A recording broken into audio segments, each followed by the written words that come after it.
I recently found out that the man I've always known as my father, the one who has neglected me for years, is not actually my biological father.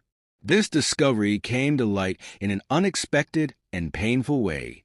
I'm the oldest of four siblings, and for as long as I can remember, I've always felt like the black sheep of the family. Growing up, I never received the same love or attention as my siblings. On my birthdays, there were no celebrations, no parties, no special moments. I'd be lucky if I got a cupcake from my mom. I never received presents while my siblings were showered with gifts, from bikes to the latest clothes, phones, and video game consoles. They seemed to have everything they wanted, while I had nothing. Christmas was always particularly hard for me. While my dad and extended family spoiled my siblings with presents, I was left to watch from the sidelines, receiving only a pair of socks as my gift. Family vacations and trips were another source of pain. I was always left behind, forced to stay with my strict and unkind grandparents while the rest of the family went on trips together. At home, I spent most of my time in my room, studying, trying to focus on school and sports, hoping to get some recognition or approval from my father. But no matter how well I did, it was never enough to earn his attention or pride. It was as though I didn't exist for him. Yesterday, after a long, exhausting day at work, I came home and was about to go to bed when I overheard my mom arguing with my dad and aunt.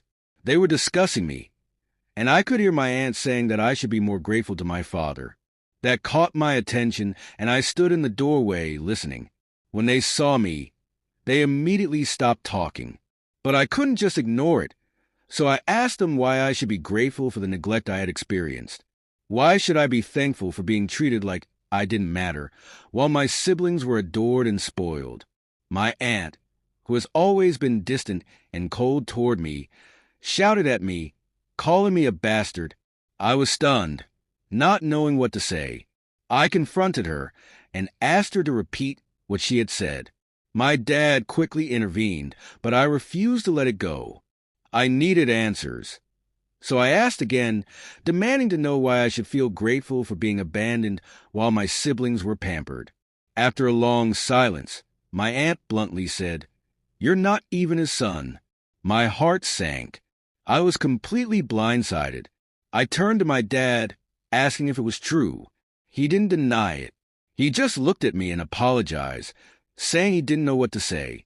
My mom stayed quiet, not offering any comfort or explanation. I was devastated and ran to my room, overwhelmed with emotion. I sat on the floor, shaking and crying, unable to process what I had just learned. Later, my mom found me and helped me calm down. She stayed with me until I eventually fell asleep. The next morning, I called in sick to work. I could barely bring myself to leave my room. I felt like everything I had done to gain my father's approval, all the effort I put into trying to be a good son, was completely pointless. I felt like my life had been a waste, trying to please someone who had never truly cared about me. That same week, I had another interaction with Richard, the man I had always called Dad. He called out to me in the grocery store, and I responded by using his first name, Richard. He looked at me confused, since I had always called him Dad before. When I saw his confused expression, I asked him what was going on, but he didn't answer, only saying it was nothing. Later that evening, when I got home, my mom asked me why I had called her husband by his first name. I told her it was because he never treated me like a son. So why should I continue calling him Dad? She didn't have an answer. Instead, she told me that Richard was hurt by what I said. That response enraged me. I wanted to scream. How could he be hurt after all these years of neglect, while I've been left feeling abandoned and unloved by him and his side of the family? I couldn't hold back my emotions any longer, and I expressed to my mom how much it had hurt me that she had stood by and watched it all happen. I needed to know why she allowed it, why she didn't protect me or stand up for me. She started crying, repeatedly saying how sorry she was. Seeing her cry hurt even more. I had wanted answers, but seeing her sorrow only made it harder to deal with everything. Despite my anger, I tried my best to hold back my tears and emotions, but it was a struggle. Now, everything feels different. I've lost the illusion of family, and I don't know where to go from here. The realization that the man I called Dad for so many years isn't even my biological father, combined with the neglect and emotional abandonment I've endured, has left me feeling completely lost. I'm not sure what to do with all the pain and confusion inside me. I approached my mother again after some time, once she had calmed down, to ask her to explain what had happened. This time, she shared the story with me. She told me that when she was younger, she got pregnant by her ex, but he abandoned her when she needed him the most. She struggled to raise me on her own, eventually finding work at a cafe.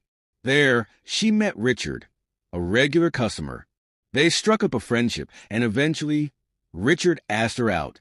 Despite her being pregnant, Richard didn't mind, and they began dating. However, Richard's parents didn't approve of the relationship. They were unhappy that their son was dating a pregnant woman, and the pressure from his family led them to plan a quick marriage after I was born. Even though Richard agreed to marry her, he never showed any interest in me when I was born. My mother, despite everything, held on to the hope that one day Richard would care about me too. I sat there in silence for a while, absorbing what she had shared. After some time, I asked her why Richard was hurt when I called him by his first name. My mother explained that for the past several years, Richard had been carrying around guilt. He had been too afraid to face it, and when I referred to him so casually, it hit him that he had lost me in a way he hadn't fully realized. I then asked her why I was left with people who treated me so poorly.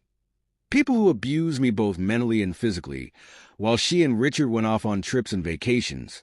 My mother was stunned when she heard about the physical abuse. She immediately wanted to know more about it. I told her that I never spoke out at the time because I was afraid of Richard's family. I explained that my grandparents would yell at me and hit me when I was younger.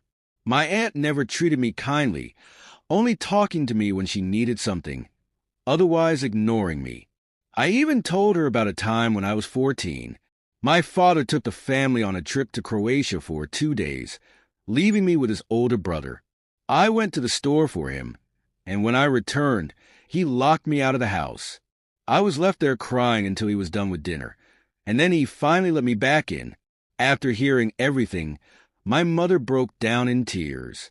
She apologized for not knowing the extent of the abuse I had faced, and said she was deeply sorry.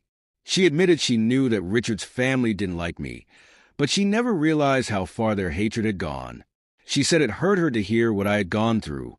Our conversation was long, lasting several hours, and there were many painful moments, but these were the key points I shared with her.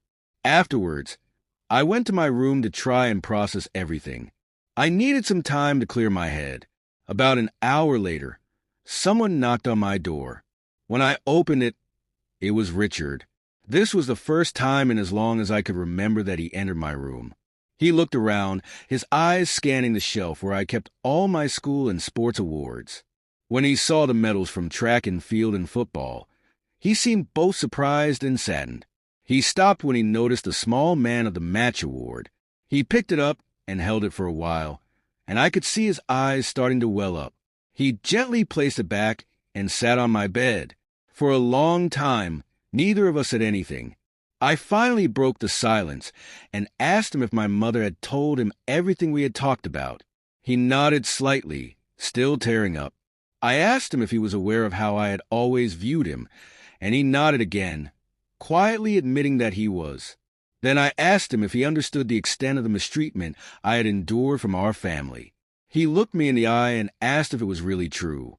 I told him it was, and the weight of my words seemed to hit him hard. He began crying uncontrollably. After a while, Richard stood up and hugged me. This was the first time in my life that he had ever embraced me, and it was a moment I never expected to experience. He clung to me, crying, and apologized repeatedly. He said he was sorry for the neglect, for treating me like I wasn't part of the family, and for all the years of pain he had caused me. He begged me not to move out, asking for another chance to make things right. When he finally let go, I told him that maybe, with time, I could find it in my heart to forgive him and my mother, but I couldn't forgive his family for everything they had done to me. Richard was clearly hurt by my words, but he accepted my feelings. He understood that he would have to work hard to earn my trust, and for now, I told him I wasn't going to move out yet. The conversation with Richard was difficult, but in the end, it felt like a step toward healing, though a long road still lay ahead.